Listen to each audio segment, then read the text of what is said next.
الحمد لله رب الأنام، ذرأ العربية والدين أبلج، والصلاة والسلام على حبيب المهج، خير من بلسان العرب لهج. سلام تبجيل مني لكم وأرج، انبلج من صميم السويداء واختلج.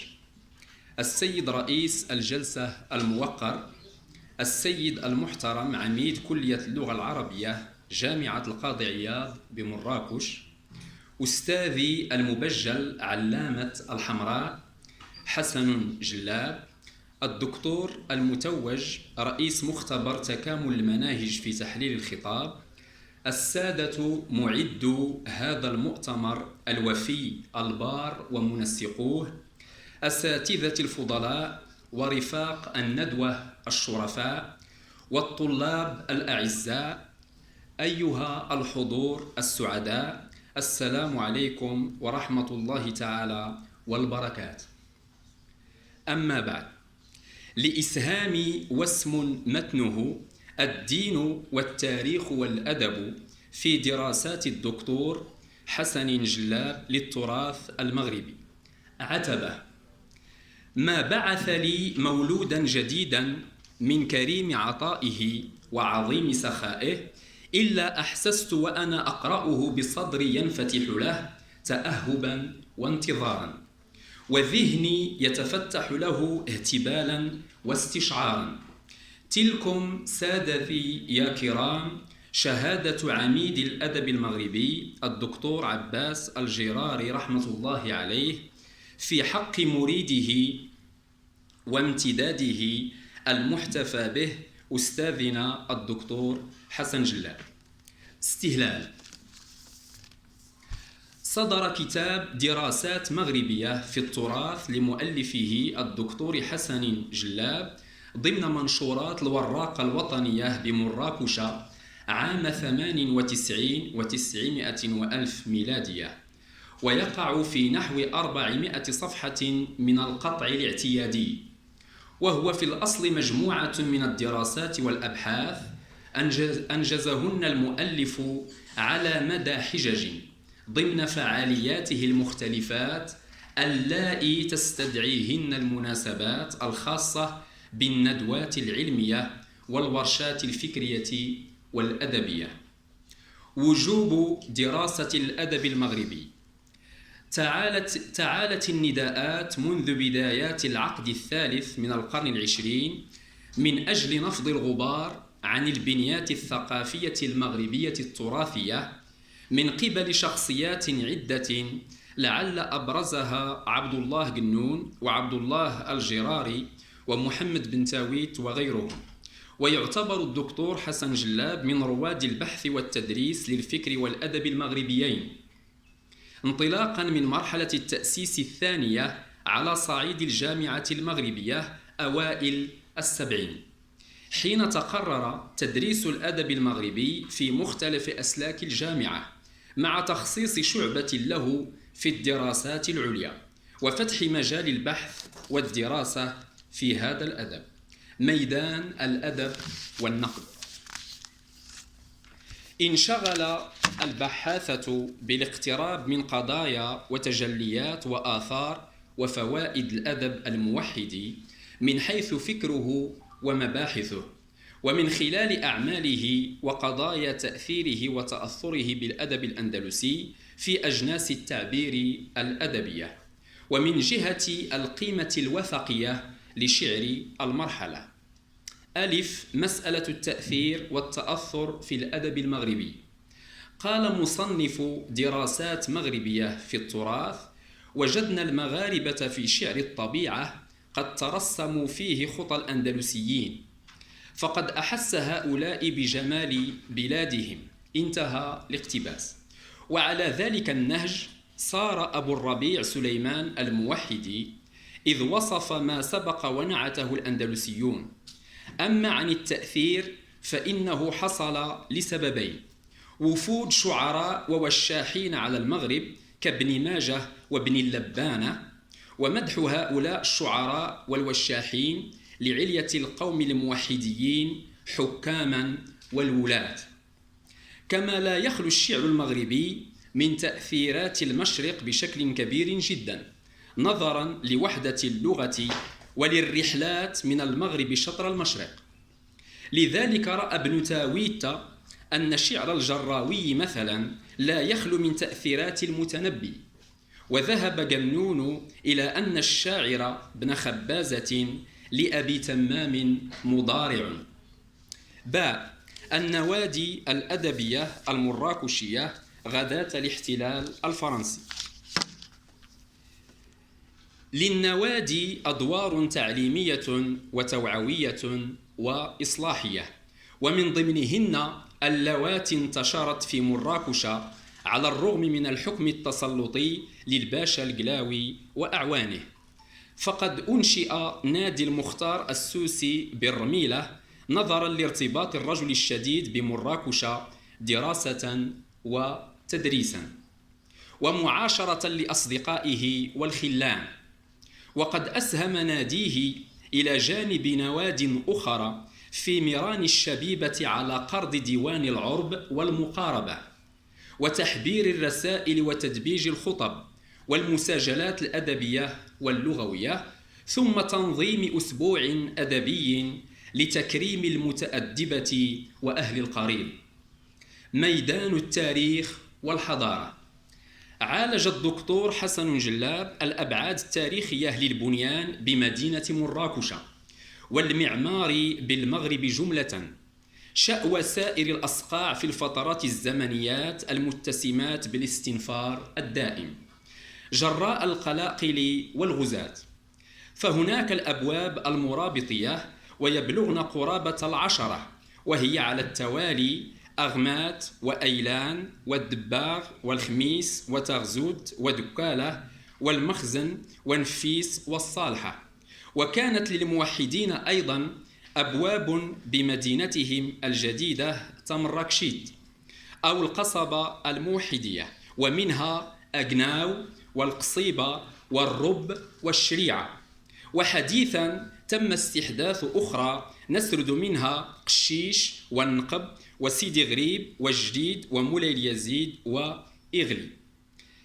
ألف انتعاش التطبيب زمن دولة بني عبد المؤمن. عزى علامة الحمراء ازدهار النشاط العلمي إلى تبني العقلانية، فنشطت الفلسفة والمناظرة، وبالتبعية الطب الذي نبغ فيه ابن زهر عبد الله أبو مروان من خط مؤلفات بلغت 6، منهن الترياق التسعيني والتيسير في المداواة والتدبير والاقتصاد في صلاح الأنفس والأجساد وكتاب الأغذية. ففي هذه الزبر نعثر على معلومات ذوات علقة بمضار الغذاء والنوم والمسكن ومنافعهن. باء تاريخ تدبير الأمواه المراكشية. تحدث كاتب الحاضرة التاشفينية عن الأسباب الثاوية خلف انتجاب الحمراء عاصمة للملثمين، فبين أن الباعث هو مضارعة المناخ المراكشي للذي للصحراء موطن القوم، غير أن توسع سلطات دولة المرابطين أحدث وضعا جديدا أمسى فيه الماء مطلبا حيويا لا محيد عنه، ومن ثمة جدوا في حفر الآبار. لكن تزايد الاستهلاك والحاجة إلى إرواء الحاجيات الاجتماعية والزراعية حدا بهم إلى فتق معابر مائية من جبل درن قادمة، حاشا أن فكرة الخطارات جعلتهم يشيحون بعنايتهم عن الأمر. جيم المغرب الأقصى باليراع البطوطي. قام الرحالة بزيارة مناطق عديدة في وطنه، فتنقل ميمما فاسا وأصيلا وسبتة ومراكش ومكناسة وسجل ماسة. وقد سجل الرجل في مكتوبه تحفة النظار ملاحظات ثرة فيما يتصل بالعادات والناس والمدن والمسالك. غير أن حضور المغرب الأقصى لديه لا يرقى إلى ما أقدم عليه مصنف المعجب وابن دحية والمقري أمثلة. عدا أنه في المكنة تدارك ما فات رحالتنا الطنجي عند مجايليه مثل الحسن الوزان وابن الخطيب وغيرهما. دال الأدب الصوفي زمن العلويين. في عصر شرفاء تافلالت تعيينا نشأت طرائق، منها الناصرية بتمكروت حوالي 96 وألف هجرية، ويتصل سندها بالجزولية والزرقاوية والطريقة الضرقاوية والطريقة الشرقاوية والتيجانية والكتانية وغيرهن. وكل زاوية وطريقة كان لها شعراؤها وناثروها والخطباء، وكانت إسهاماتهم مضرارة وغزيرة، بل قاموا برحلات تلتمس العلم والمعرفة والأدب، وأعقبوا مصنفات وتراجم وتأثيرا في الأدب بليغا. ميدان المخطوطات والببلوغرافيا. سعى مدبج زبور الدولة المرابطية إلى رصد جوانب من ارتباط المغاربة بالجانب الببلوغرافي، فضمن مقاله الذي اختار له عنوانا محافظة المغاربة على الكتاب عبر التاريخ يشير إلى ما مؤداه أنه يكاد المغاربة يعدون من أشد شعوب ملة الإسلام التي تنظر شطر العلم والعلماء بهيبة ورهبة بالغتين، حيث كلفوا بالزبر فاقتنوهن واستنسخوهن ضمن عدة خزائن بمختلف الحواضر وبوادي البلاد، من شبيه مراكش وفاس وتطوان وتارودانتا وتمكروت. موضوع التربية والتعليم. رام الباحث إيضاح أهمية التعليم العالي ودوره في الرفع من المستوى الحضاري للبلد وتكوين إطره العليا، ورصد الوضعية الراهنة للجامعات المغربية كاشفا أهميتها، مبديا نفاستها والإشعاع المعرفي بلها الديني والوطني، مزكيا دورها الوظيفي والإسهام في اصطفاء رجالات الدين والأدب والفكر وحفز البحث العلمي والبحاث أولي المواهب والنهى.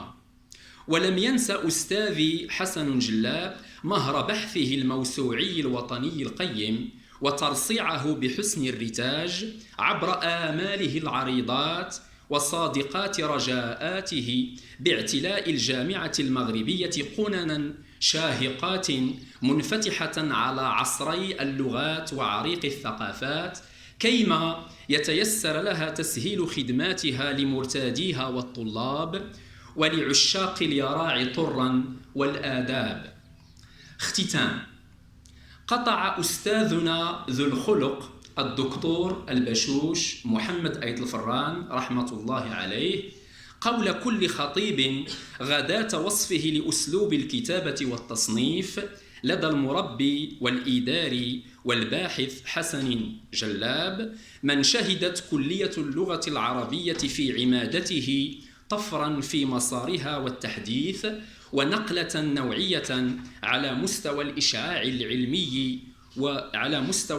العلمي وحميد الصيت. هنيهة طفق يقول، أي هنيهة طفق المرحوم محمد أيت الفران يقول: من أحلى مظاهر التأليف لدى حسن جلاب الميل إلى البساطة المحببة في العرض والطرح، وكأني بجلاب وأنت تقرأه يصف لك تجربة لتحليل كلوريدات الصوديوم في المختبر. ولعل مرجع ذلك أن حسنا جلابا بدأ مسيرته الدراسية شغوفا بالعلمية قبل أن تجذبه لوثة الأدب، ولعل ذلك أيضا من آثار ثقافته القانونية التي سخر لها جزءا مهما من دراسته. انتهى الاقتباس. عطر المختتم في النهاية قولنا إن أستاذنا الوقور محمد البايك كان قد قرض الباحث المغربي الكبير حسنا جلابا، فصدر عن حديقة قريضية عبقة وروضة معجمية من الأزاهير اللغوية لبقة، فحواهن والمفاد أن نهاية الحديث عن عالم مراكش العتيد ختامه مسك أريج وطيب، وإسدال ستاره من فيح ديوان الأعاريب.